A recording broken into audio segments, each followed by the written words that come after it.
Gary McKinnon, the man charged with what was described as the biggest military hack of all time, now fighting his extradition to the United States. Results of a judicial review are expected later, which will decide whether Mr. McKinnon, who has Asperger's syndrome, will face trial at home or in America. He faces charges of hacking into American military computers, something he admits doing, although his lawyer says only to cause temporary impairment and not lasting damage. His family and supporters also fear his medical condition, coupled with the stress of extradition and tough American prison conditions, could result in psychosis and suicide. If convicted in the States, the 43-year-old could be jailed for up to 60 years in a high-security prison.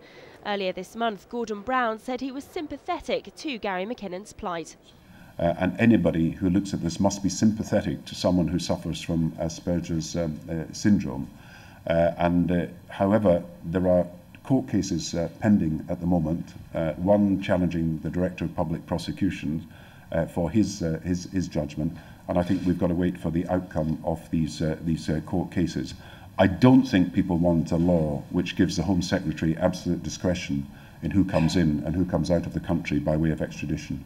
But Gary's mother, Janice Sharp, believed the problem lies with the extradition laws between the US and Britain. The Americans require an evidential test which they can contest in an American court before they are extradited, so this is a safeguard. There is no evidential test for British citizens and we cannot contest the allegations in court, so we have no safeguards. Why shouldn't we have equal rights to Americans? And indeed, this case does raise awareness of the extradition treaty. Britain has extradited twice as many criminal suspects to America than have gone the other way since the controversial law was introduced in 2003. Suspects in the US are also 20% less likely to be extradited than those living here.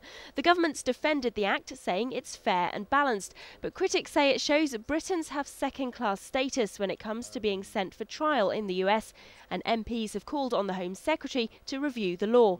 The Liberal Democrats who asked for the figures say it shows British people have far less chance of successfully fighting extradition than Americans.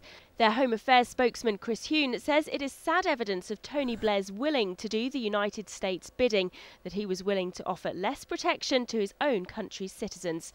It's protection Gary McKinnon will certainly be hoping for when a decision is made about his extradition later.